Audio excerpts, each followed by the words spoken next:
है। समाजवादी पार्टी पर अपना वोट कोई बर्बाद नहीं करना चाहता। मुझे बताइए भैया, हम लोग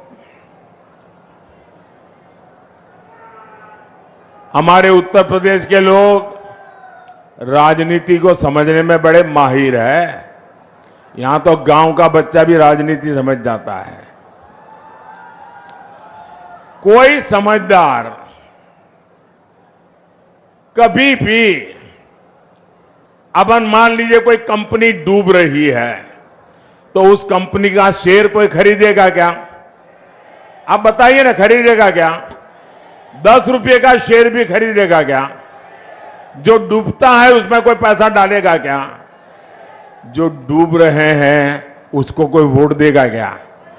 देगा क्या? पता ही है कि इनका डूबना तय है, तो कौन वोट डालने की गलती करेगा भाई? सामान्य मानवी वोट उसी को डालेगा जिसकी सरकार बनना तय है। आप बताइए, आप मिर्जापुर में चौराहे पर जाके खड़े रहिए, किसी भी 100 लोगों को पूछिए कि मैं बताओ भाई किसकी सरकार बनेगी, 90 लोग क्या बोलेंगे? बताइए, क्या बोलेंगे?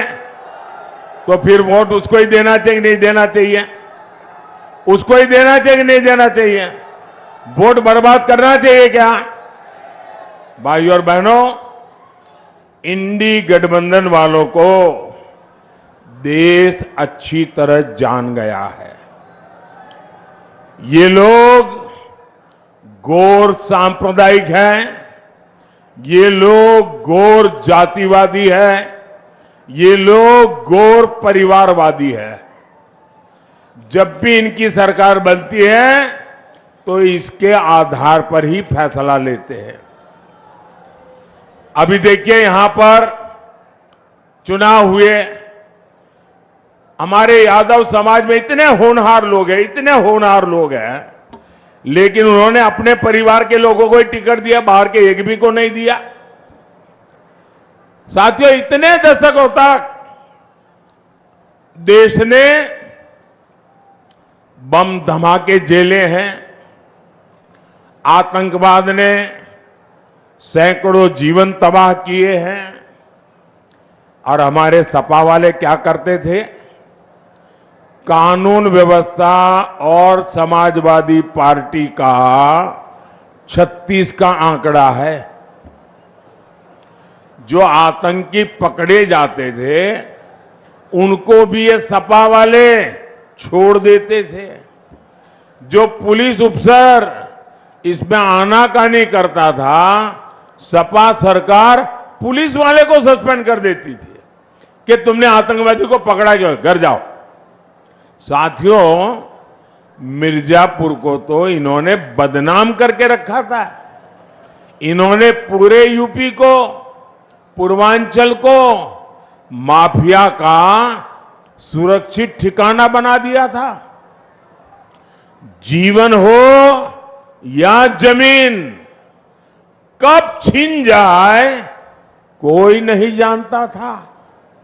और सपा सरकार में माफिया को भी वोट बैंक के हिसाब से देखा जाता था।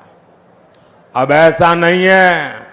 अब हां, हमारे योगी जी और उनकी पूरी सरकार मेरा जो स्वच्छता अभियान है ना, उसको बड़ी बहादुरी से आगे बढ़ा रहे हैं। यहां पर यहां बराबर सफाई चली है। सपा सरकार में पहले जनता थर-थर कांपती थी, अब भाजपा सरकार में माफिया थर-थर कांप रहा है। भाइयों और बहनों, अपने वोट बैंक को खुश करने के लिए इंडी गठबंधन वाले, समाजवादी पार्टी वाले कोई भी हद पार कर सकते हैं। अब तो इनके निशाने पर हमारे देश का पवित्र संविधान भी अब इनके निशाने पर है। ये दलित, पिछड़ों, आदिवासियों के हक लूटना चाहते हैं। हमारा संविधान साफ साफ कहता है कि धर्म के आधार पर आरक्षण हो ही नहीं सकता। इनके इरादे कितने खतरनाक हैं, इससे जुड़ा एक नया खुलासा मैं आज कर रहा हूं। 2012 में उत्तर प्रदेश विधानसभा चुनाव के समय जनवरी महीने में सपा ने अपना घोषणा पत्र जारी किया था। 2012 तब सपा ने अपने घोषणा पत्र में कहा था, जैसे दलितों को, पिछड़ों को आरक्षण मिला है, वैसे ही मुसलमानों को आरक्षण दिया जाएगा। ये सपा ने 2012 के घोषणा पत्र में कहा था। सपा ने डंके की चोट पर कहा था कि वो इसके लिए संविधान तक बदल देगी। इसके बाद आप नीचे रखो भैया, पीछे परेशान हो रहे हैं। पहला आप अपने बेटे को कंधे पे बिठाए रखा, लोग परेशान हुए। अब आप दूसरे का चित्र उठा के ले आए, फिर लोगों को परेशान कर रहे हैं। इसके बाद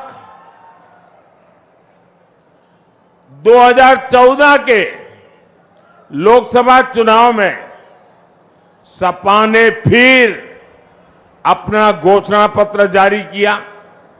इसमें फिर सपा ने मुसलमानों को आरक्षण देने का ऐलान किया। देखिए इनकी आदत। और इतना ही नहीं, सपा ने घोषणा की थी कि पुलिस और पीएससी में भी 15% आरक्षण मुसलमानों को दिया जाएगा। आप कल्पना कर सकते हैं, ये लोग अपने वोट बैंक को खुश करने के लिए किस तरह एससी, एसटी, ओबीसी का हक छीनने पर तुले हुए थे। भाइयों बहनों, मैं भी आप में से कईयों की तरह अति पिछड़े समाज से निकल करके यहां पहुंचा हूं। मुझे उनकी पीड़ा मालूम है। पिछड़ों ने कैसी जिंदगी जी है वो मुझे मालूम है। उसको भी ये लूटना चाहते हैं। सरकार में आने के बाद इन्होंने अपनी मनमानी भी की, लेकिन मामला तब से सुप्रीम कोर्ट में फंसा हुआ है। बावजूद इसके ये पिछले दरवाजे से ओबीसी का हक, अति पिछड़ों का हक मुसलमान को देते रहे हैं। लेकिन बार बार कभी हाई कोर्ट, कभी सुप्रीम कोर्ट इसको रोक लगाती है, गंभीर सवाल पूछती है, मामले लटके रहते हैं। अब इसलिए इन्होंने क्या सोचा है कि अब इंडी वालों ने तय किया है कि मुसलमानों को आरक्षण देने के लिए एससी, एसटी, ओबीसी, अति पिछड़ों का आरक्षण छीनने के लिए अब वो आखिरी उपाय खोज लिया है। और वो आखिरी उपाय है उनका संविधान में बदल लाना, संविधान में लिख देना। वो कहते हैं कि संविधान में लिखेंगे